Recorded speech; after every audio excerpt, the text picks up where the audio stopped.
नमस्कार साथियों, दक्ष क्लासेस के YouTube चैनल में आप सभी का फिर से स्वागत, अभिनंदन। और जैसे आप सभी को जानकारी है कि सामान्य Hindi, UK triple SC, UK SSC, SSC आदि परीक्षाओं के लिए हमने हिंदी यानी सामान्य हिंदी की एक सीरीज शुरू करी है। और जो अभी तक हमसे जुड़ नहीं पाए हैं किसी वजह से, वो जल्दी जुड़ेंगे। तो निश्चित रूप से एक पूरी जो हिंदी की एक सीरीज है, कंप्लीट हिंदी हम यहाँ पर कवर करने वाले हैं। तो चलिए शुरू करते हैं। जैसे आप थंबनेल में देख पा रहे होंगे, आज हमें आर्य भाषा का वर्गीकरण और उसके अलावा पाली, प्राकृत और अपभ्रंश के संबंध में आज इन चीजों को समझेंगे। और इससे पहले हम आगे शुरू करें, आपको जानकारी होगी कि पिछली वीडियो में हमने भाषा के अर्थ को लेकर के बात करी थी, भाषा की परिभाषा को लेकर के हमारी बात हुई थी, और भाषा के रूप यानी प्रकार, उसके अलावा भाषा की कौन कौन से कौशल हैं और भाषा की क्या क्या विशेषताएं हैं। और उसके अलावा आगे हम पढ़ने वाले हैं आर्य भाषा का वर्गीकरण, और जिसके अंदर हमें पाली, प्राकृत और अपभ्रंश के बारे में आज बारीकी से जानना है। तो चलिए शुरू करते हैं, आगे सेशन को बढ़ाते हैं।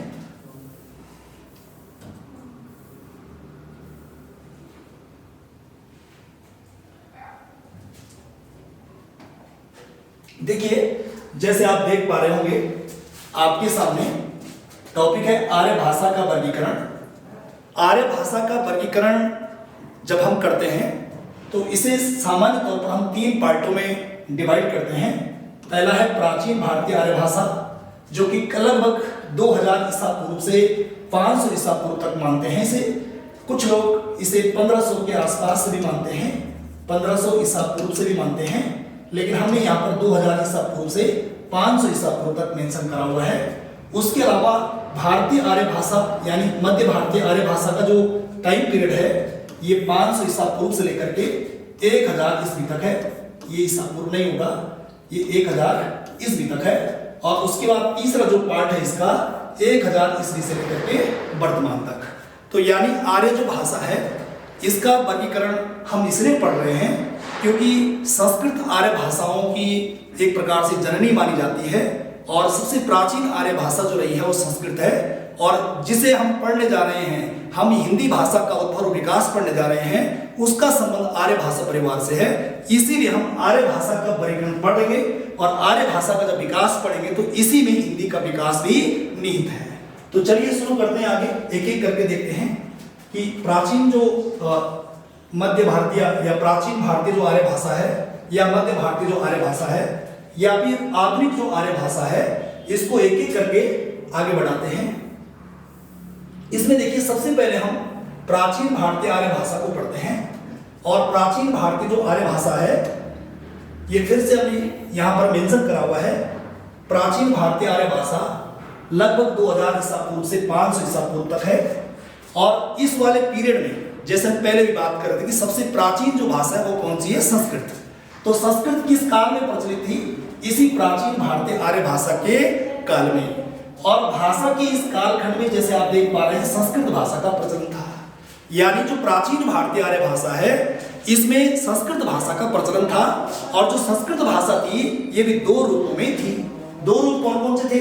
एक था वैदिक संस्कृत, यानी एक थी वैदिक संस्कृत, और दूसरी है लौकिक संस्कृत। भाषा की इस कालखंड में संस्कृत भाषा का प्रचलन था। और संस्कृत भी जो है 2 रूपों में थी, एक वैदिक संस्कृत और दूसरी लौकिक संस्कृत। वैदिक संस्कृत में कुछ ग्रंथ यहाँ पर देखने के लिए मिलते हैं, जैसे वेद हैं, वेदांग है, ब्राह्मण ग्रंथ है और अरण्य ग्रंथ है। जैसे वेद के संबंध में हम जानते हैं कि वेद जो है 4 होते हैं, और इन चारों वेदों में जो सबसे प्राचीनतम वेद है ऋग्वेद, इसे जो है संसार की लगभग पहली पुस्तक मानते हैं। यानी संसार की संभवतः ये पहली पुस्तक है, क्योंकि इससे पुरानी आज तक कोई पुस्तक आज तक मिली नहीं है। तो इस प्रकार से संसार की जो पहली पुस्तक है वो संस्कृत भाषा में है। तो इसी से अंदाजा लगा सकते हैं कि संस्कृत का महत्व कितना है। यानी संस्कृत एक बहुत ही प्राचीन भाषा है, और इसी भाषा से आधुनिक आर्य भाषाओं का विकास हुआ है।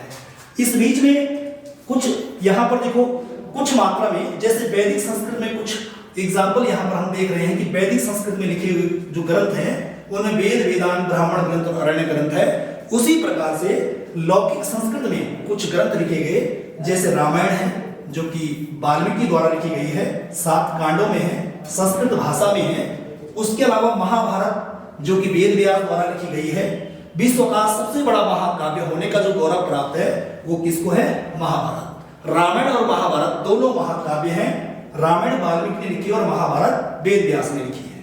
उसके अलावा अर्थशास्त्र जो चाणक्य के द्वारा लिखी गई है, नाट्यशास्त्र भरत मुनि की है, और अभिज्ञान शाकुंतलम नाम की जो पुस्तक है ये महाकवि कालिदास की है, और कादंबरी किसकी है? बाणभट्ट की है। और ये सारी जो पुस्तकें हैं ये लौकिक संस्कृत में लिखे गए हैं। उसके अलावा देखिए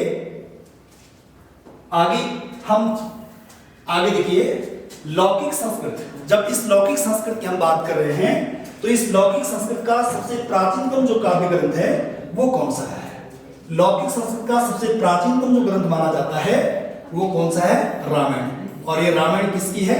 वाल्मीकि की है। तो वाल्मीकि जो रामायण है वो लौकिक संस्कृत का सबसे प्राचीनतम उदाहरण भी है। उसके अलावा जब हम आगे बढ़ते हैं कि इस लौकिक भाषा का जो या लौकिक जो संस्कृत है इसका जो भाषिक विवेचन सबसे पहले देखने को मिलता है, भाषा के रूप में इसका जो विवेचन सबसे पहले देखने को मिलता है, ये किसमें देखने को मिलता है? पाणिनिकृत अष्टाध्यायी। तो लौकिक संस्कृत जिसमें रामायण, महाभारत, अर्थशास्त्र, नाट्यशास्त्र, अभिज्ञान शाकुंतलम, कादंबरी जैसे ग्रंथों की रचना हुई है, इन सभी ग्रंथों में सबसे प्राचीनतम जो ग्रंथ है वो कौन सा है? रामायण है। लेकिन लौकिक भाषा का जो भाषिक विवेचन सबसे पहले भाषा के रूप में जो भाषिक विवेचन हुआ है, भाषा का विवेचन, लौकिक भाषिक विवेचन जो हुआ है वो किसमें हुआ है? पाणिनिकृत अष्टाध्यायी में। तो भाषा के रूप में सबसे पहले जो विवेचन किया गया है, भाषिक विवेचन किया गया वो पाणिनिकृत अष्टाध्यायी में मिलता है, जो कि एक व्याकरण ग्रंथ है। प्रश्न बनेगा कि अष्टाध्यायी किसकी एक पुस्तक है? तो हम क्या बोलेंगे? व्याकरण की एक पुस्तक है। इसी क्रम में और आगे बढ़ते हैं, हम दूसरे वाले पार्ट में आते हैं। प्राचीन जो भारतीय आर्य भाषा है इसमें केवल इतना ही हमें ध्यान में रखना है, लेकिन जो दूसरा वाला पार्ट है जिसे हम मध्य भारतीय आर्य भाषा कहते हैं, इस वाले कालखंड में 3 भाषाएं जो है डेवलप हुई है। 3 भाषा कौन कौन सी है? 3 भाषा कौन कौन सी है? 3 भाषाओं में एक हमारे पास आ जाएगी कौन सी? पाली आ जाएगी, दूसरी आ जाएगी कौन सी? प्राकृत, और तीसरी आ जाएगी कौन सी? अपभ्रंश। अपभ्रंश। तो यहां पर ध्यान देने वाली बात यह है कि जो प्राचीन भारतीय आर्य भाषा है उसमें संस्कृत भाषा का प्रचलन था, एक वैदिक संस्कृत और एक लौकिक संस्कृत। दोनों के एग्जाम्पल कुछ हमने देख लिए, कुछ पुस्तकें हैं वो काफी महत्वपूर्ण हैं, इसलिए हमने वहां पर उन पुस्तकों की बात की। उसके अलावा जो मध्य भारतीय आर्य भाषा है इसमें 3 भाषाओं का विकास हुआ है, और 3 भाषा कौन कौन सी है? एक पाली, एक प्राकृत और अपभ्रंश। और कई बार परीक्षाओं में यहां से पाली से, प्राकृत से, अपभ्रंश से प्रश्न आते रहते हैं। ठीक है, इसी क्रम में देखिए आगे बढ़ते हैं। आप डायग्राम देखिए, मध्यकालीन भारतीय आर्य भाषा, पाली, प्राकृत और अपभ्रंश। और पाली, प्राकृत, अपभ्रंश में सबसे पहले हम पाली की बात करते हैं। पाली को लेकर के क्या प्रश्न पेपरों में बनते हैं इसको देख लेते हैं। देखिए सबसे पहले मध्यकालीन आर्य भाषा की ये प्रथम अवस्था है। पाली के बारे में पहला प्रश्न तो सिर्फ ये है कि मध्यकालीन भारतीय जो आर्य भाषा है उसकी पहली अवस्था कौन सी है? तो हमारा आंसर क्या हो जाएगा? पाली। पाली शब्द की जो उत्पत्ति मानी जाती है ये पाटलिपुत्र से लगाई गई है। पाली शब्द की उत्पत्ति किससे मानी जाती है? पाटलिपुत्र से। और ये जो पाटलिपुत्र है इसका अर्थ जो है मगध की भाषा लगाया जाता है। पाली शब्द की उत्पत्ति पाटलिपुत्र से मानी जाती है और जिसका अर्थ क्या है? मगध की भाषा। यानी हम ये अंदाजा लगा सकते हैं कि जो ये पाली भाषा है ये मगध के आसपास की भाषा थी, इसीलिए मगध के आसपास बोली जाने के कारण ये भाषा क्या कहलाई? मागधी भाषा कहलाई। तो प्रश्न बनेगा कि पाली भाषा का दूसरा नाम क्या है? तो आंसर क्या बनेगा? मागधी भाषा। और मौर्य सम्राट जो अशोक है उसकी राजभाषा भी क्या थी? पाली थी। बहुत बार पेपरों में आया हुआ है कि मौर्य सम्राट अशोक की राजभाषा क्या थी, तब हमारा आंसर क्या आ जाएगा? पाली। और पाली को प्रथम देश भाषा भी माना जाता है। और भी ज्यादा मोस्ट है, बहुत डीप प्रश्न है कि प्रथम देश भाषा किसे मानते हैं। ऑप्शन में मिलेगा पाली, प्राकृत, अपभ्रंश। तो हमारा आंसर क्या हो जाएगा, पाली। प्रथम देश भाषा किसको मानते हैं, पाली को। और जबकि प्रथम जो जन भाषा है वो कौन सी है, ये मेंशन करा हुआ है संस्कृत। तो प्रथम जो जन भाषा है वो संस्कृत है और प्रथम जो देश भाषा है वो कौन सी है, पाली है। इसी क्रम में देखो बौद्ध धर्म की उपदेश की भाषा भी रही है पाली। पाली जो है बौद्ध धर्म की उपदेश की भाषा भी रही है। और बौद्ध धर्म, पाली भाषा वाले जो बौद्ध धर्म है या पाली भाषा वाले जो बौद्ध धर्म ग्रंथ हैं, बौद्ध धर्म के जो ग्रंथ हैं, पाली भाषा में जो ग्रंथ लिखे गए हैं बौद्ध धर्म में, उसमें उत्तराखंड को क्या कहा गया है, हेमंत कहा गया है। ये प्रश्न भी यहाँ से शानदार बनता है कि पाली भाषा वाले बौद्ध ग्रंथों में उत्तराखंड को क्या कहा गया, हेमंत कहा गया। और इससे पहले उत्तराखंड का सबसे पहले जो उल्लेख मिलता है वो किसमें मिलता है, ऋग्वेद में। तो उत्तराखंड का सबसे पहले उल्लेख ऋग्वेद में मिलता है, ठीक है जी। वो तो उत्तराखंड की बात है, लेकिन यहाँ पर पाली की बात चल रही थी। तो पाली भाषा वाले बौद्ध ग्रंथों में उत्तराखंड को क्या बोलते हैं, हेमंत। इसी क्रम में और आगे बढ़ते हैं कि पाली को 3 अक्टूबर 2024 को शास्त्रीय भाषा का दर्जा भी दिया गया था। बहुत ही मस्त है, बिल्कुल लेटेस्ट है, 3 अक्टूबर 2024 की बात है। इसे शास्त्रीय भाषा का दर्जा भी दिया गया। इसी क्रम में और आगे बढ़ेंगे। प्राकृत भाषा है दूसरी, मध्यकालीन भारतीय आर्य भाषा में दूसरी जो अवस्था है वो कौन सी है, प्राकृत की। मध्यकालीन जो आर्य भाषा है उसमें पहली जो अवस्था है वो कौन सी है, पाली। और दूसरी जो अवस्था है वो कौन सी है, प्राकृत। और यहां पर लिखा हुआ है कि मध्य आर्य भाषा सामान्य बोलचाल की भाषा थी। यानी इस दौर में जो प्राकृत भाषा हुआ करती ये सामान्य बोलचाल की भाषा थी।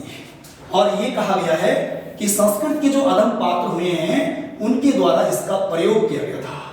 संस्कृत के जो अदम पात्र से तात्पर्य ये था कि जो निम्न कोटि के पात्र थे, जो छोटे स्तर के पात्र थे, उन पात्रों के द्वारा जो है प्राकृत भाषा का प्रयोग किया जाता था। और साथ ही साथ देखने वाली बात यह है कि जैसे हम पाली की बात कर रहे थे, पाली के संबंध में हमने बात करी थी कि पाली जो है मगध में बोली जाती थी, जो कि वर्तमान बिहार वाला क्षेत्र है। मगध साम्राज्य आपने इतिहास में पढ़ा होगा। तो मगध के आसपास बोली जाने के कारण इस पाली को हम मागधी बोलते हैं। और उसके अलावा जो प्राकृत है ये आधा मगध में बोली जाती है, आधा मगध में बोली जाती थी। और आधा मगध में बोली जाने के कारण इस प्राकृत को किस नाम से जानते हैं, अर्धमागधी के नाम से। ये लिखा हुआ यहाँ पर, अर्धमागधी भाषा के नाम से किसे जानते हैं। तो हमारा आंसर आएगा क्या, प्राकृत। साथ ही साथ अशोक का जो कालसी शिलालेख है, अशोक का उत्तराखंड में एकमात्र शिलालेख है और कालसी देहरादून में है और ये भी प्राकृत भाषा में है। साथ ही साथ ब्रह्मलिपि भी ध्यान में रखना। तो अशोक का काल शिलालेख किस भाषा में है, प्राकृत भाषा में। प्राकृत भाषा की बातचीत कर रहे हैं इसलिए हमने इसको मेंशन करा हुआ है। साथ ही साथ एक इतिहास में सातवाहन राजवंश आता है, उसकी राजभाषा भी क्या रही है, प्राकृत। तो परीक्षाओं में प्रश्न आते हैं, किसी भी पार्ट से आए, क्वेश्चन पेपर में फंसना चाहिए। मेन उद्देश्य कि पेपर में क्वेश्चन फंसे। तो सातवाहन वंश की राजभाषा कौन सी है, प्राकृत। और जिस प्रकार से पाली को जो है 3 अक्टूबर 2024 को शास्त्रीय भाषा का दर्जा दिया गया, उसी प्रकार से 3 अक्टूबर 2024 को ही शास्त्रीय भाषा का दर्जा प्राकृत को भी दिया गया। ठीक है जी। अब यहाँ पर शास्त्रीय भाषा को लेकर के जब बातचीत चल रही है तो अभी 11 जो भाषाएं हैं उनको शास्त्रीय भाषा का दर्जा प्राप्त है। और ये 11 भाषाओं में देखो, सबसे पहले आप देख पा रहे होंगे इसमें सबसे पहले ऊपर लिखा हुआ है तमिल। और तमिल को जो है 2004 में 12 अक्टूबर 2004 को जो शास्त्रीय भाषा का दर्जा दिया गया। उसके बाद दूसरे नंबर पर संस्कृत है 25 नवंबर 2005, तीसरे में तेलुगु, कन्नड़, मलयालम और फिर ओडिशा। और यहां से लगा लो आप, यहां से लेकर के और यहां तक 1 2 3 4 और 5, यानी 3 अक्टूबर 2024 को 1 2 3 4 5 इन 5 भाषाओं, 5 कौन कौन सी है, मराठी, पाली, प्राकृत, असमिया और बांग्ला। 3 अक्टूबर 2024 को 5 भाषाओं को शास्त्रीय भाषा का दर्जा दिया गया। और इनको मिलाकर के वर्तमान समय में जो है ये कितनी हो जाती है, 11। 1 2 3 4 5 और एक 6 हो गई और 5 हो गई, 6 और 5, टोटल कितना हो गया 11। तो बोलेंगे शास्त्रीय भाषाओं का दर्जा कितनी भाषाओं को है, किन किन भाषाओं को है, तो ये आपके सामने हमने मेंशन करा हुआ है। आगे बढ़ते हैं इसी क्रम को लेकर के। आगे देखो मध्य जो आर्य भाषा पढ़ रहे हम, मध्य भारतीय आर्य भाषा, उसमें 3 भाषाएं हैं, एक पाली है, एक प्राकृत है और अपभ्रंश है। 3 भाषाओं का विकास मध्य भारतीय आर्य भाषा काल में हुआ है। एक पाली और प्राकृत हमने पढ़ ली है और अब है अगली तीसरी वाली कौन सी, अपभ्रंश।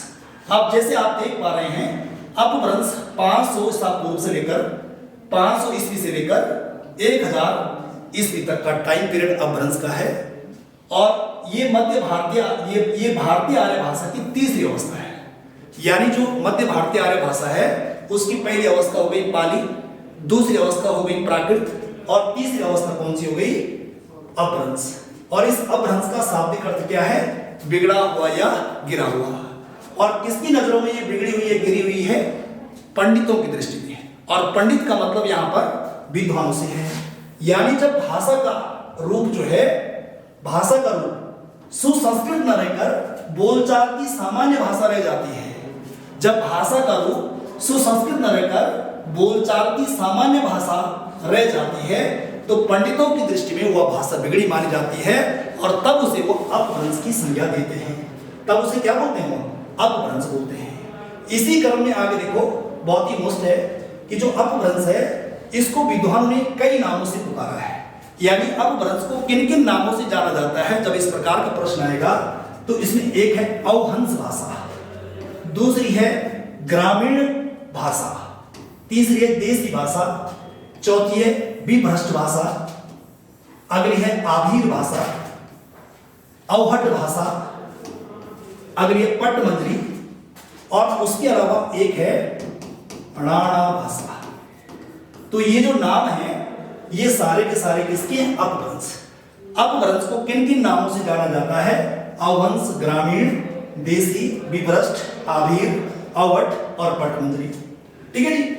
उसके अलावा जब हम और आगे बढ़ते हैं यहाँ पे तो आप देख पा रहे होंगे आगे और ही ज्यादा बहुत बढ़िया प्रश्न है कि मध्यकालीन और आधुनिक आर्य भाषाओं की कड़ी कौन सी है, अपभ्रंश। यानी भाई मध्यकालीन जो आर्य भाषा है और आधुनिक जो आर्य भाषा है उनकी बीच की कड़ी कौन सी भाषा मानी जाती है, तब आंसर आ जाएगा अपभ्रंश। और उसके अलावा अपभ्रंश का जो सबसे प्राचीन उदाहरण माना जाता है, अपभ्रंश के सबसे प्राचीन उदाहरण जो मिलता है वो भरत मुनि का नाट्यशास्त्र है। अपभ्रंश की सबसे प्राचीन उदाहरण भरत मुनि के नाट्यशास्त्र में मिलते हैं जिसमें अपभ्रंश को विभ्रष्ट कहा गया है। हमने ऊपर लिखा अभी कि अपभ्रंश को विभ्रष्ट भाषा भी कहते हैं और भरत मुनि के नाट्यशास्त्र में इस अपभ्रंश के लिए विभ्रष्ट शब्द का प्रयोग हुआ है। उसके अलावा देखो यहाँ पर नीचे देखिए कि आचार्य किशोरदास वाजपेयी ने अपभ्रंश को उड़ाना भाषा कहा है। हमने ऊपर बात करी थी कि अपभ्रंश को उड़ाना भाषा भी कहते हैं, तो अपभ्रंश को उड़ाना भाषा किसने कहा है, हम बोलेंगे किशोरदास वाजपेयी ने। और इधर अपभ्रंश को विभ्रष्ट भाषा किसने कहा है, हम बोलेंगे भरत मुनि ने, क्योंकि भरत मुनि के नाट्यशास्त्र में इसका वर्णन मिलता है। उसके अलावा देखिए आगे डॉक्टर उदय नारायण जो तिवारी हुए हैं और भोलेनाथ तिवारी हुए हैं, उन्होंने अपभ्रंश शब्द का भाषा के अर्थ में सर्वप्रथम प्रयोग किया। सर्वप्रथम प्रयोग जो है डॉक्टर उदय नारायण तिवारी व भोलेनाथ तिवारी के अनुसार, यानी ये बोल रहे हैं डॉक्टर उदय नारायण तिवारी और भोलेनाथ तिवारी बोल रहे हैं कि अपभ्रंश, यहां से शुरू होगा ये कि अपभ्रंश शब्द का भाषा के अर्थ में सबसे पहले जो प्रयोग किया गया वो चंड ने अपने प्राकृत ग्रंथ, अपने प्राकृत लक्षण में किया। अपना जो ग्रंथ है इनका, चंड जो कवि हुए हैं इनकी पुस्तक है जिसका नाम है प्राकृत लक्षण। इसमें जो है सबसे पहले प्रयोग हुआ है किसका, अपभ्रंश शब्द का। किस रूप में, भाषा के रूप में। यानी उदय नारायण तिवारी और भोलेनाथ तिवारी के अनुसार अपभ्रंश शब्द का भाषा के रूप में सबसे पहले जो प्रयोग हुआ है वो चंड ने किया है। और चंड ने किस पुस्तक में किया है, प्राकृत लक्षण में। प्राकृत लक्षण नाम की जो पुस्तक है चंड कवि की, उसमें भाषा के रूप में सबसे पहले प्रयोग अपभ्रंश का हुआ है, ऐसा मानना है उदय नारायण तिवारी और भोलेनाथ तिवारी का। आगे बढ़ते इसी क्रम में आचार्य रामचंद्र शुक्ल के अनुसार, आचार्य रामचंद्र शुक्ल क्या बोल रहे हैं, आचार्य रामचंद्र शुक्ल के अनुसार बात देखिए आप कि अपभ्रंश नाम पहले बल्लभी के राजा धारसिंह द्वितीय के शिलालेख में मिलता है। यानी आचार्य रामचंद्र शुक्ल कह रहे हैं कि अपभ्रंश का जो सबसे पहले उल्लेख मिलता है या अपभ्रंश का पहले जो उल्लेख मिलता है वो बल्लभी के राजा धारसिंह द्वितीय के शिलालेख में मिलता है। बल्लभी पड़ते हैं गुजरात में, और बल्लभी के राजा जो धारसिंह द्वितीय हैं उनके शिलालेखों में पहल यानी शुरू में अपभ्रंश भाषा का जिक्र मिलता है।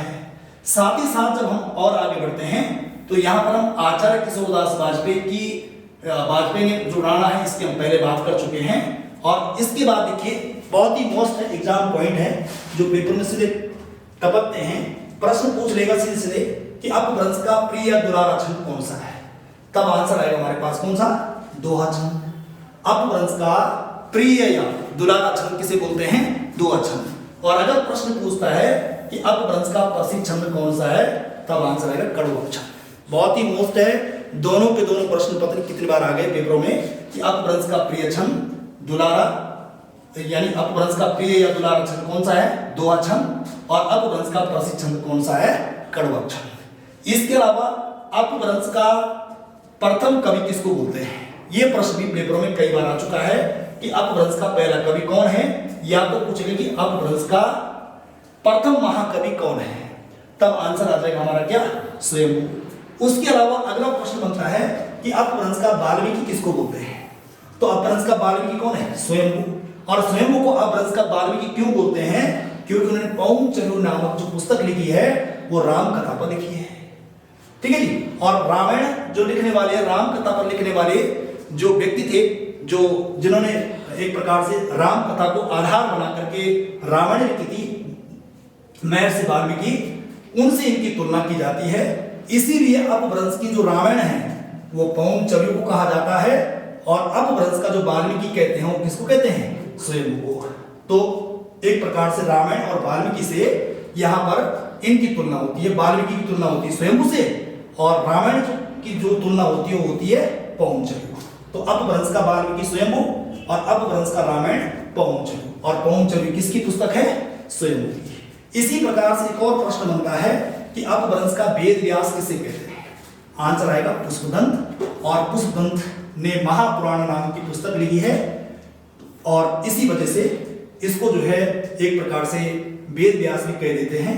तो एक ऑब्जेक्टिव क्वेश्चन हमने लिखना है कि एक प्रकार से जो है अपभ्रंश का वेद व्यास किसे कहते हैं, पुष्पदंत को कहते हैं, और इनकी एक प्रसिद्ध पुस्तक है वो कौन सी है, महापुराण है।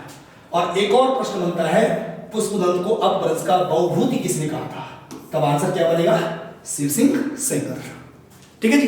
तो यहाँ पर आपने देख लिया ये एक प्रकार से अपभ्रंश से जुड़े हुए कुछ महत्वपूर्ण पॉइंट थे, और इसके अलावा 2-3 पॉइंट और खास है इसमें, और खास पॉइंटों में आप देख रहे होंगे एक और महत्वपूर्ण पॉइंट है अपभ्रंश का पाणिनि। यानी अपभ्रंश का पाणिनि किसको कहा जाता है, यह प्रश्न भी पेपर में आता है। तो डॉक्टर रिचर्ड पिसेल आपको ध्यान में रखना है। अपभ्रंश का पाणिनि कौन थे, पाणिनि कौन थे भाई, जिन्होंने अष्टाध्यायी लिखी। और अष्टाध्यायी किस चीज की पुस्तक थी, व्याकरण की पुस्तक थी, पहले हमारी बात हो गई है। तो अपभ्रंश में पाणिनि के जैसे कौन हुआ है, तो आंसर आएगा डॉक्टर रिचर्ड पिसेल। उसी प्रकार से अगला प्रश्न बनता है कि प्राकृत अपभ्रंश का पाणिनि किसको कहा जाता है, प्राकृत अपभ्रंश का पाणिनि किसे कहते हैं, आंसर आएगा हेमचंद्र। और हेमचंद्र के लिए एक और याद रखना है, इन्होंने एक पुस्तक लिखी है हेम शब्दानुशासन। हेम शब्दानुशासन, हेम शब्दानुशासन नामक पुस्तक के लेखक कौन है, तब आंसर आएगा हमारे पास क्या, हेमचंद्र, ठीक है जी। मैं यहां पर दोबारा लिख देता हूं, हेम शब्दानुशासन, बहुत मोस्ट पुस्तक है ये, इसको ध्यान में रखना। हेम शब्दानुशासन पुस्तक के लेखक कौन है, हेमचंद्र। और हेमचंद्र को जो है प्राकृत अपभ्रंश का क्या बोलते हैं, पाणिनि बोलते हैं, ठीक है जी। इसी क्रम में एक और प्रश्न बनता है कि हिंदी का पाणिनि भाई किसे कहते हैं, तो किशोरदास वाजपेयी, ये नाम बहुत ही महत्वपूर्ण है, और साथ ही साथ कामता प्रसाद को।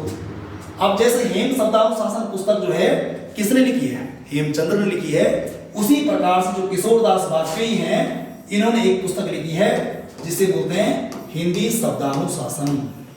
याद रखना, हिंदी शब्दानुशासन बहुत ही मोस्ट है। हिंदी शब्दानुशासन नामक जो पुस्तक लिखी है ये किशोरदास वाजपेयी ने लिखी है, और हेम शब्दानुशासन जो पुस्तक लिखी है किसने लिखी, हेमचंद्र ने। और एक और पॉइंट है बहुत ही खास है, अपभ्रंश को सर्वप्रथम पुरानी हिंदी के रूप में किसने पुकारा है या किसने कहा है? अपभ्रंश को सबसे पहले पुरानी हिंदी किसने कहा? चंद्रधर शर्मा गुलेरिया। तो यहां तक आपने जाना कि आर्य भाषा का वर्गीकरण, और आर्य भाषा का वर्गीकरण हमने 3 पार्टों में किया। एक था प्राचीन भारतीय आर्य भाषा, दूसरा था मध्य भारतीय आर्य भाषा, और तीसरा था आधुनिक भारतीय आर्य भाषा।